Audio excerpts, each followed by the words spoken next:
Good morning, Flosstube. It's Dina coming at you from Cartersville, Georgia on a gorgeous summer morning. It is June the 7th, and I was absent all of May.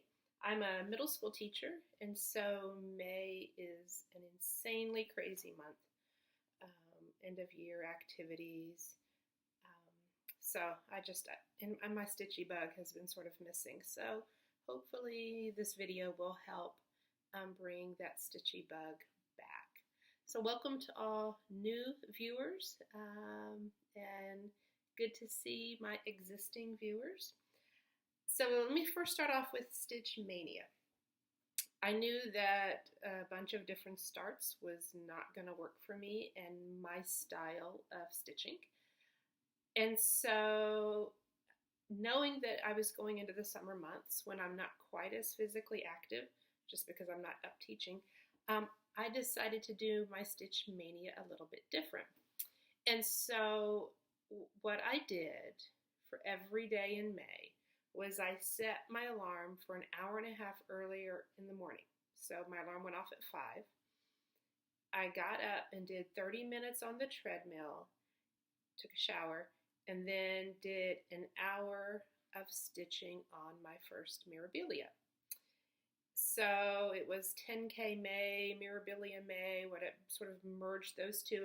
And that morning time was the only time I allowed myself to work on the Mirabilia, because I wanted to really encourage me and give me a reason to get up in the morning, because I wanted to stitch on that. Didn't really want to get on the treadmill, so I was hoping that I could trick my mind into getting up when I didn't really want to get up. So May 1st was brutal. That was awful. When that alarm went off, terrible, terrible, terrible. But I did it.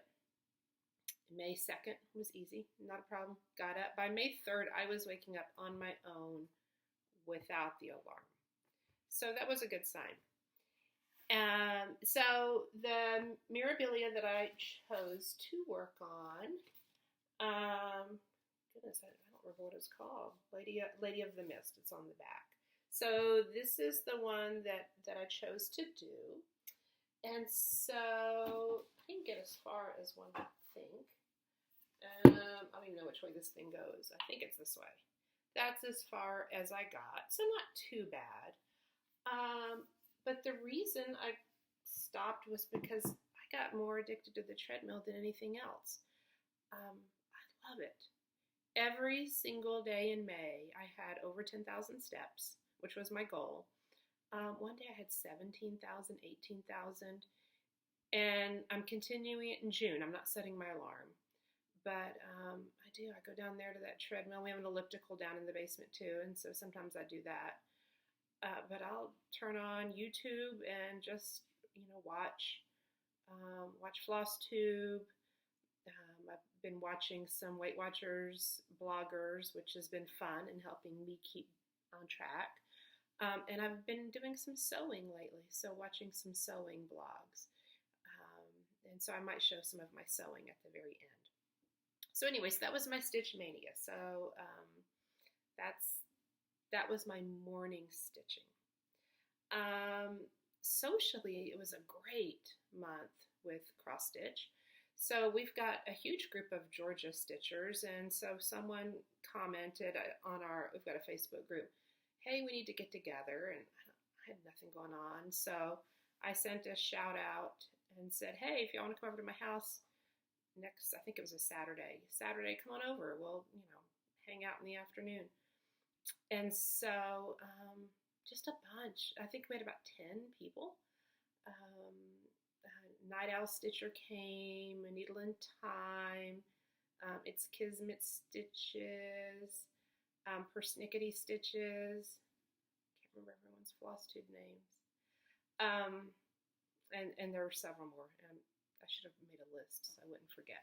But all lovely, lovely ladies. And then as we're sitting there chatting, one of the ladies starts talking about the Sampler Guild of Georgia. And I'm like, what? I don't know about that. And so there's a cross-stitch sampler guild that meets once a month, about 30 minutes from my house at a quilt shop. So that was the next weekend. So I went to that. Lovely, lovely people. Impressive work. It was amazing. And so I'm going to continue to do that. So that's the third Sunday of every month. So that'll be coming up again. And then from one of the ladies I met through the Sampler Guild, they've started a Hawk Run Hollow group that's going to meet once a month. And they had their first meeting this past weekend in Atlanta. And they had about 15 people. And between all of them, everyone was working on a different Hawk Run Hollow. So I have map of Hawk Run Hollow. I have the fabric for it. So that might just give me some incentive. Because I do like the social aspect. And I'm lucky to live in a state where there's lots of us that are cross-stitching and getting to know each other via the web. Sort of weird. Okay, so my whips. I've got to reach because I've got them all lined up. So the Fabulous Women. I'm only a month behind. So I don't think it's too bad. Well, it might be 2 months behind. Yeah. So I've got to do this month, and then this is May and this is June. So I've done a little bit of it. So hanging in there. So that's that one. And then dug out my Mill Hill Gingerbread. So that's getting pretty close. I'm on the beading part of it. So I have to sit at the kitchen table to do that. I don't like to bead when I'm sitting on the sofa. So it takes a little bit of dedicated time, but it's almost done. Very much, I'm really enjoying the Mill Hills. Okay, this is going to be a quick video. Finishes. So I look at my finishes and I said, my stitchy bug is gone. I don't know how, and I got all this stuff done. So the first thing I finished was, and I might have shown you this last time, was the Haunted Library, or I might have been really close. And this is just that old Hobby Lobby $5 frame. So I really liked it. My problem was that I think this was my first big Mill Hill, well, this size Mill Hill. And I got really excited about the beading, and so I did a few stitches and then did beading.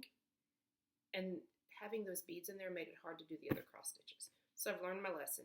Do all the cross stitches first, then do the beading. And so that's what made this thing last for 3 or 4 years or however long. This is an almost fully finished object.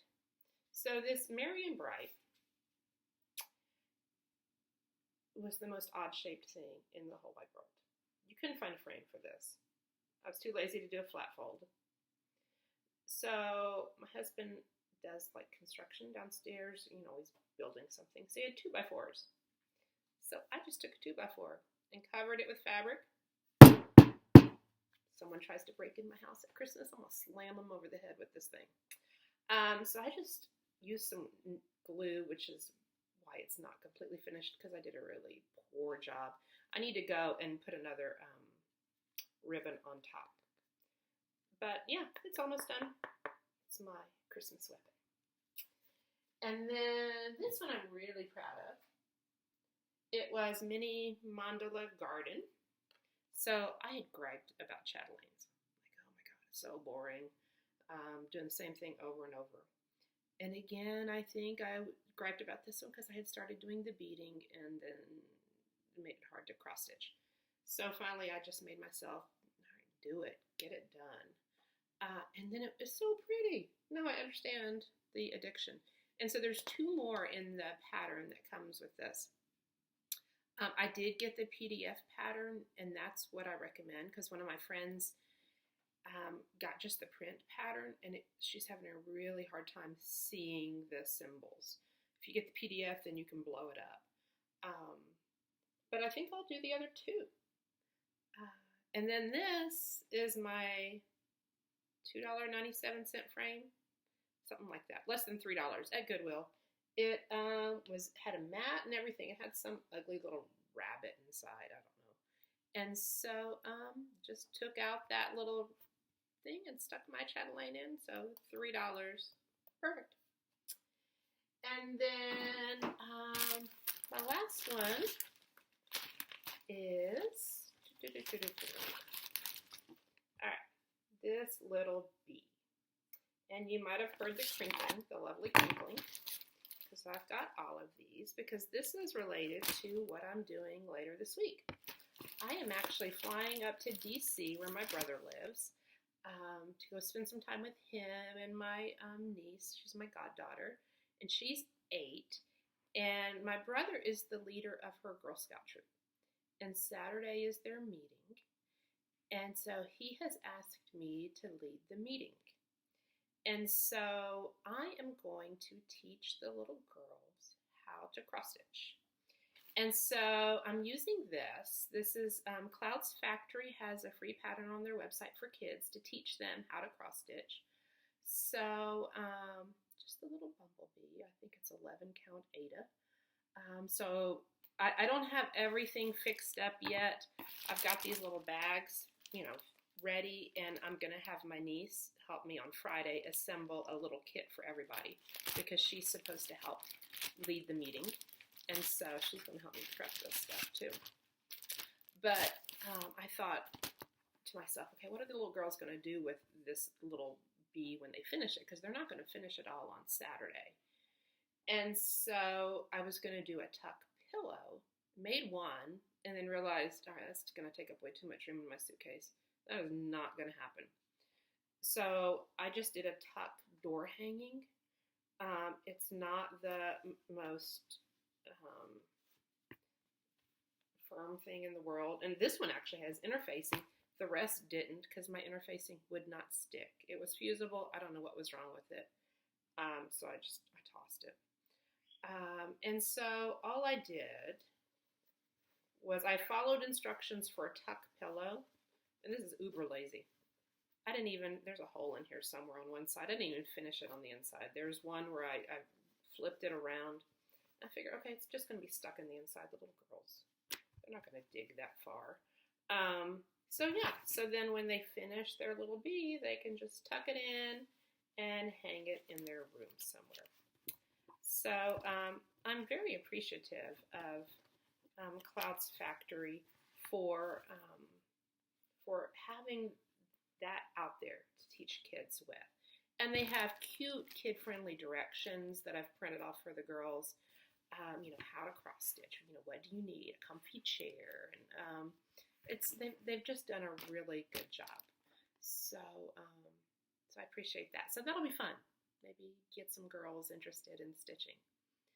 And then the last little thing, I've decided just to take another Mill Hill kit with me, just because I don't have to take frames. It's nice and easy.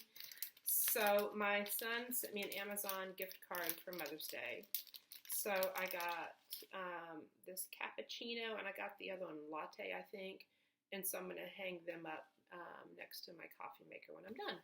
So I've got that ready to go. So yeah, so this is how compact it is if you want to travel with some cross stitch. So I guess that's it. Like I said, I've been sewing a lot lately. You got my ironing board back there, my table set up to sew.